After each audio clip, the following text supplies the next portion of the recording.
আজও পারলাম না গো গীতা। গরমের জন্য চারিদিকের নদী নালা সব শুকনো হয়ে গেছে, কোথাও একটা মাছের দেখা নেই। চারিদিকের মাঠ ঘাট সব গরমের তাপে ফেটে গেছে। মুন্নার শুকনো মুখটা দেখলে আমার বড় বুক ফেটে যায় গো। আজকেও মাছ নেই, আজকেও ফাঁকা জাল নিয়ে ঘরে ফিরে এলে কি আর করা যাবে বলো, আমাদের কপাল। কি আর করব, কত চেষ্টা তো করলাম কিন্তু কোনো ফল তো পাচ্ছি না। কোনো দিকে কোনো আশার আলো নেই। এত কষ্ট করে পরে যদি দুটো মাছ না পাই তাহলে কি করব বলো তো? তোমাকে আমি বলছি, তুমি আমার কথা বিশ্বাস করো। আমি আজকে অনেক কষ্ট করেছি, আমি সব জায়গায় খুঁজেছি, কিন্তু কোথাও একটু জলের অস্তিত্ব পর্যন্ত নেই। ঠিক আছে, আমি তো বলিনি যে আমি তোমাকে অবিশ্বাস করছি, কিন্তু কি আর করবে তুমি? মাঠের ফসল মাঠে শুকিয়ে গেল এই বছর। মনে হচ্ছে এবার আমাদের না খেয়ে থাকতে হবে।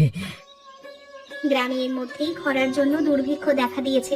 অবস্থা এতই খারাপ, এর মধ্যে যে মানুষজন না খেতে পেরে থাকা শুরু করে দিয়েছে। আমরাই যে কালকে থেকে কি খাবো সেটাই তো বুঝতে পারছি না। যাই হোক, ঘরে ঠান্ডা জলটুকু তো আছে। তুমি একটু শান্ত হয়ে বসো, চিন্তা করো না, সব ঠিক হয়ে যাবে। আমরা তো পাশে আছি সবাই। আমি তোমার জন্য মাটির ঘড়া থেকে জল নিয়ে আসছি, তুমি খাও। তুমি বলছো সব ঠিক হয়ে যাবে, কিন্তু কিভাবে ঠিক হবে? তুমি দেখো না, মুন্নার মুখ খিদেতে একেবারে শুকনো হয়ে গেছে এই ভর দুপুরে। আমি এমন বাপ যে ছেলের ক্ষুধার্ত মুখে এই ভর দুপুরে দুটো অন্ন তুলে দিতে পারি না। আর তো কয়েকটা মাত্র দিন, বর্ষা এলেই দেখবে চারিদিকে আবার জলে ভরে যাবে। তখন আবার আমরা মাছ ধরে নিজেদের জীবন কাটাতে পারবো। তুমি সত্যি বলছো? সত্যি বলছি গো, দেখবি সব ঠিক হয়ে যাবে। আচ্ছা তুমি বসো, আমি আসছি এখনই। মুন্না, তুই আয় বাবা আমার সাথে। বাবা এত কষ্ট করে ফিরেছে, বাবাকে বিরক্ত করিস না। এই বৃষ্টির মধ্যে মুন্নাটা যে কোথায় গেল সেটাই তো বুঝতে পারছি না। তুমি এত চিন্তা করো না তো। এত গরমের পর একটু বৃষ্টি এসেছে, তাই হয়তো আমাদের ছেলেটা বাইরে খেলতে গেছে। খেলতে যাওয়ার নাম করে তো বৃষ্টিতে সারাক্ষণ ভিজছে, সেটা আমি ভালোই বুঝতে পারছি।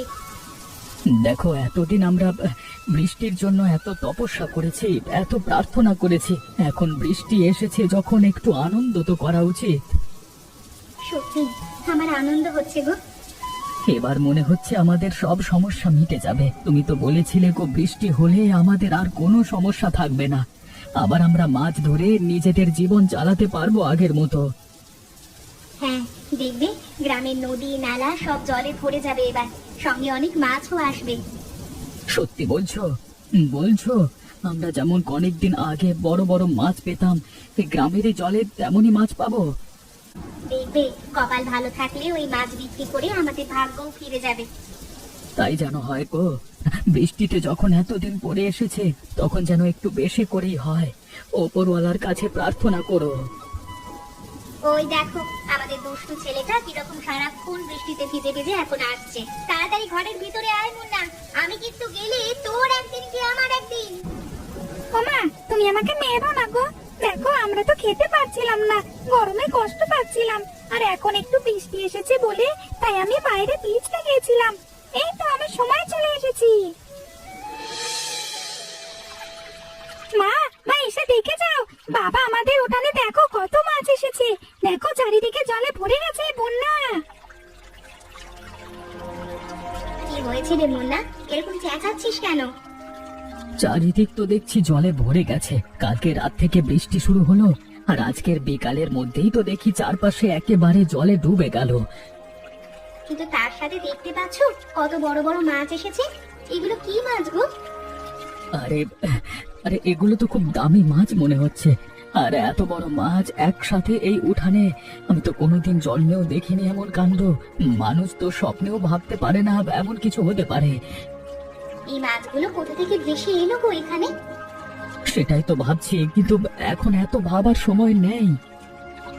সত্যি আমাদের যা অবস্থা ছিল, মনে হচ্ছে ওপরওয়ালা আমাদের ওপরে মুখ তুলে চেয়েছেন, তাই আমাদের উঠোনে জলে ভরিয়ে মাছ পাঠিয়ে দিয়েছেন। তাই তো দেখছি, তোমার কথাই মনে হচ্ছে সত্যি।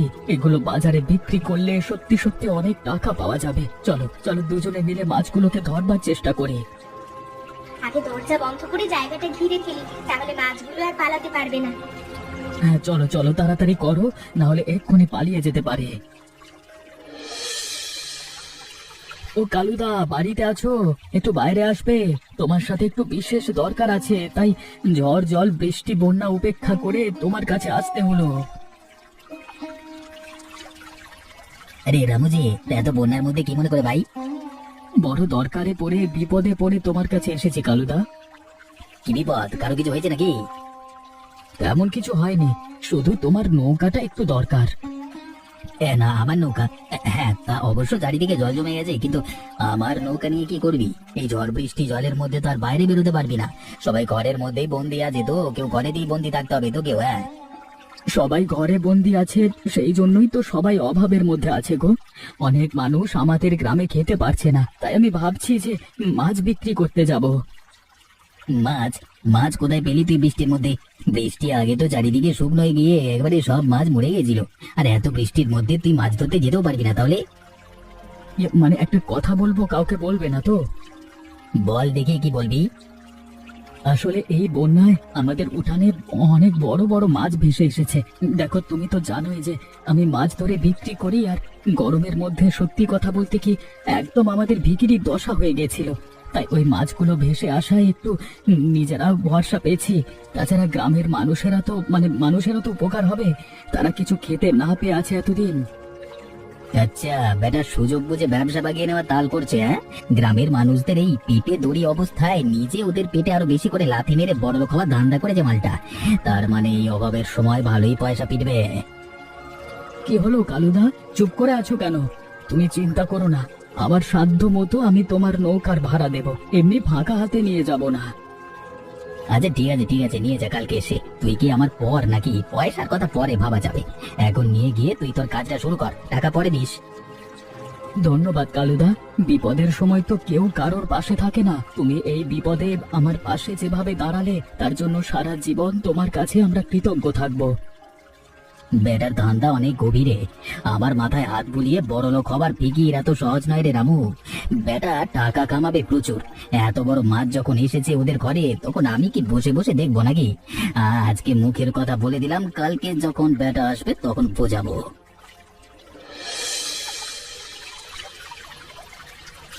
কই গো কালুদা, কোথায় তুমি? আমি এসেছি গো। তুই আবার চলে এসেছিস আজকে? হ্যাঁ, তুমি যে কালকে বলেছিলে নৌকাটা দেবে, সেই জন্য চাইতে এলাম। না রে, তোকে বলেছিলাম বটে, কিন্তু নৌকাটা দেখলাম ফুটো হয়ে গেছে। আমি এতদিনের পুরনো মাঝি, আমি তো আর তোকে জেনে বুঝে আমার ফুটো নৌকা দিয়ে তোকে বিপদে ফেলতে পারবো না। তাই তুই এখন যা ভাই, ওসব নৌকা ফৌকা পাওয়া যাবে না। কি বলছো কি তুমি? তুমি বললে, আর তোমার ভরসাতে তো আমি সবকিছু প্রস্তুত করে ফেললাম। তোমার নৌকাটা পেলেই তো আমি বাজারে যাব মাছ বিক্রি করতে। তুমি এরকম করো না আমার সাথে, নৌকাটা না পেলে আমাদের পেটে ভাত উঠবে না। উফ, তুই কি বুঝতে পারছিস না? নৌকা ফুটো হয়ে গেছে, ওতে জল ঢুকছে, তুই মরবি নাকি? তোর কোনো কাজে দেবে না, এখন তুই যা। কিন্তু একদিনের মধ্যে তোমার নৌকা কিভাবে ফুটো হবে? আমি কি নৌকায় ঠেকা নিয়ে বসে আছি নাকি? না, মানে কালকেই তো ভালো ছিল তুমি বললে। আর আজকের মধ্যে খারাপ হয়ে গেছে। দেখ শোন ভাই, তোকে একটা পরিষ্কার করে কথা বলছি, ভালোই ভালোই চলে যা, এখানে আমার সামনে দাঁড়িয়ে মাথা খারাপ করিস না। এমনিতেই ঝড় জল বন্যার মধ্যে আমার মাথা ভালো নেই, নিজে গিয়ে অন্য ব্যবস্থা কর। তার মানে তুমিও অন্য মানুষদের মতো করছো? কি করেছি আমি? সবার পেটের তাগিদ আছে, তোর মতো লোকের মাথায় চড়ে তাদের মাথায় হাত বুলিয়ে আমি পয়সা রোজগার করতে আসিনি এখানে। তাই বলছি, যত তাড়াতাড়ি আমার চোখের সামনে থেকে বিদায় হবি ততই ভালো। হ্যাঁ, আরে ও রামু, কোথায় ভাই তুই? তোদের বাড়ির সামনে দিয়ে যাচ্ছিলাম, এদিকের কাণ্ড কারখানা দেখে তোদের বাড়িতে এলাম। এদিকে একটু বেরিয়ে আয়, তোর সাথে কথা আছে। হ্যাঁ শম্ভুদা, বলো কি বলবে? বলছি ভালোই তো মাছ এসেছে দেখছি তোদের ঘরে। এমন কাণ্ড তো আমি এত বছরে গ্রামের কারোর সাথে কোনোদিন ঘটতে দেখিনি।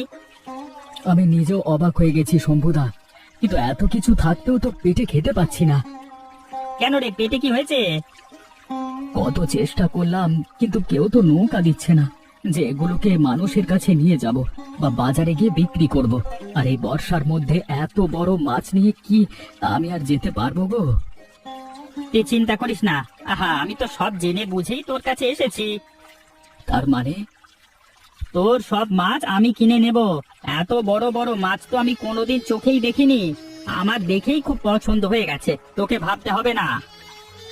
দেখো, ওরকম কথা সবাই বলে। আমি এর আগে ওই কালু দাদের বাড়িতে গিয়েছিলাম নৌকা চাইতে। সেও বলেছিল যে তার নৌকা ধার দেবে, কিন্তু কাজের সময় তো দিল না। তাই আমার আর বাজারে বিক্রি করতে যাওয়া হলো না। তাই বলছি, স্বপ্ন দেখিও না গো। তুই কি পাগল নাকি? হ্যাঁ, কে তোর সাথে কি করেছে তাই নিয়ে তুই আমার সাথে তুলনা করছিস তাদের? এই শম্ভু বাজারিওয়ালার কথার দাম আছে, সেটা জেনে রাখিস। তুই যত দাম দিবি সব আমি নিয়ে যাব, তোকে কোনো চিন্তা করতে হবে না। ন্যায্য দাম দিয়ে তবেই আমি নিয়ে যাব। আমি কোনোদিন কাউকে ঠকাইনি আর ঠকাবো না। তুমি সত্যি বলছো? হ্যাঁ রে বাবা, আমি প্রতিটা মাছের জন্য দাম দেব। তুই রাজি আছিস?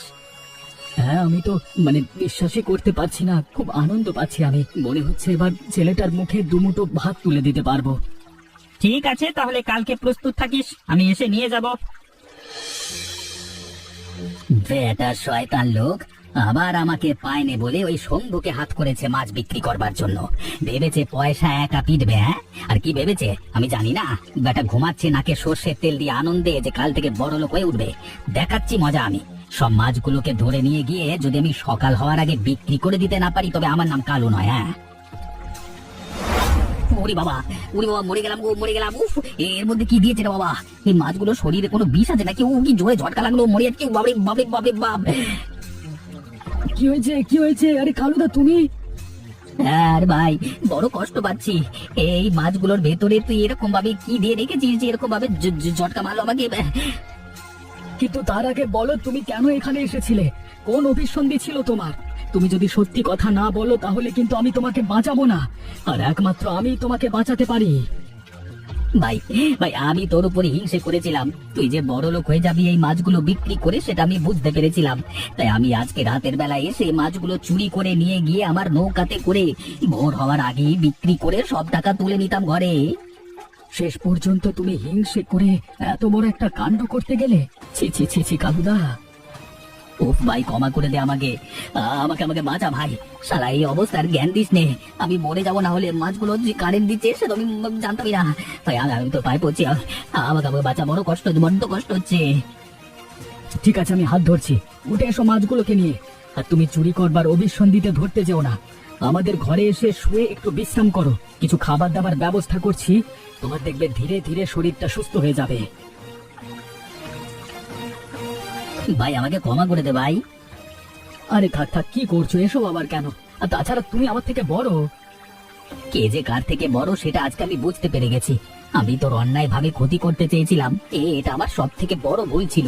আমাকে ক্ষমা করে দে ভাই। হিংসা আর অহংকার করলে কোনোদিন কারোর ভালো হতে পারে না, শুধু ক্ষতি হয়, সেটা আমি বুঝতে পেরে গেছি আজকে। সেটা যে তুমি বুঝতে পেরেছো এটাই অনেক। ঠিক আছে, তুমি উঠে এসো আমার সাথে। কি করছিস রে নির্লজ্জ বেটার ছেলে? এখানে বসে বসে মানুষকে একটু সাহায্য করতে পারিস না, আবার চুরি করবার ধান্দা করিস। আবার এমন তুই শয়তান বেহায়া যে যাদের বাড়িতে চুরি করতে এসেছে তাদের বাড়িতে বসে আবার পরের দিন সকাল হয়ে গেল এখন অন্ন ধ্বংস করছিস। হ্যাঁ, ক্ষমা করে দিন বাবু, আমার ভুল হয়ে গেছে। ভুলের মাথায় লাথি মারবো আমি। তুই কোন সাহসে ওর বাড়িতে মাছ চুরি করতে এসেছিলিস? কি ভেবেছিস আমার কান পর্যন্ত কথা পৌঁছাবে না? আসলে বাবু, রামু যখন আমার কাছে নৌকা চাইতে এসেছিল তখন আমিও তো গরিব মানুষ, তাই আমি ওর সাফল্যের কথা ভেবে বড় হিংসে করে ফেলেছিলাম। তাহলে তুই এখন এ গ্রাম থেকে চলে যা। তোর মতো শয়তান বেহায়া নির্লজ্জ আর হিংসুটে এ গ্রামে থাকবার কোনো জায়গা নেই। আমি এ গ্রামের মানুষদের সবাইকে এক জায়গায় করে একতা ভাবে এ গ্রামকে পরিচালনা করবার চেষ্টা করি, যাতে সবাই সবার বিপদে আপদে পাশে দাঁড়াতে পারে। আর তুই তার উল্টো কাজ করেছিস। যদি আমার গ্রামে থেকে এরকম উল্টো কাজ করতে হয় তাহলে এখানে তোর জায়গা হবে না। আমাকে ক্ষমা করে দিন, আমি আপনার পায়ে পড়ছি, পায়ে পড়ছি। পায়ে ধরে কি হবে আমার? যা হয়েছে তোর সাথে ভালোই হয়েছে। বাবু, আমি আপনাকে কথা দিচ্ছি, এবারের মতো ক্ষমা করে দিন। এরপর আর কোনোদিন এরকম ভুল করব না। যতদিন বাঁচবো শুধু মানুষের ভালো কথা ভাববো এবং মানুষের ভালোর জন্য কাজ করব। এই কথাগুলো মনে থাকবে তোর, নাকি শুধু মুখে বড় বড় লেকচার দেওয়ার সময় মনে থাকবে তারপর ভুলে যাবি? না বাবু, আমি আপনাকে কথা দিচ্ছি, সব মনে থাকবে আমার। আপনি আমাকে বিশ্বাস করতে পারেন। মনে রাখবে, এরপর যদি কোনো দিন এরকম কাণ্ড হয় তাহলে কিন্তু তোকে মারতে মারতে আমি গ্রাম থেকে তাড়াবো। আর গ্রামের লোকের হাতে মার খাওয়া কেমন জিনিস সেটা জানিস তো? হ্যাঁ বাবু, আমি বুঝে গেছি। এবারে দেখবেন আমি একেবারে বদলে যাব। আপনি আর কোনোদিন আমার নামে কোনো খারাপ কথা শুনতে পাবেন না।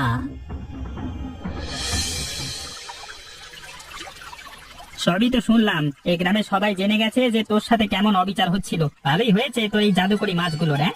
এরা তো দেখছি ধীরে ধীরে বেরিয়ে চলেছে তোর উঠোনে, হ্যাঁ? হ্যাঁ শম্ভুদা, আমরা সারা জীবন শুধু কষ্টই পেয়েছি আর ওপরওয়ালার কাছে প্রার্থনা করেছি যাতে আমাদের একটু সহায় সম্বল দিয়ে সাহায্য করেন।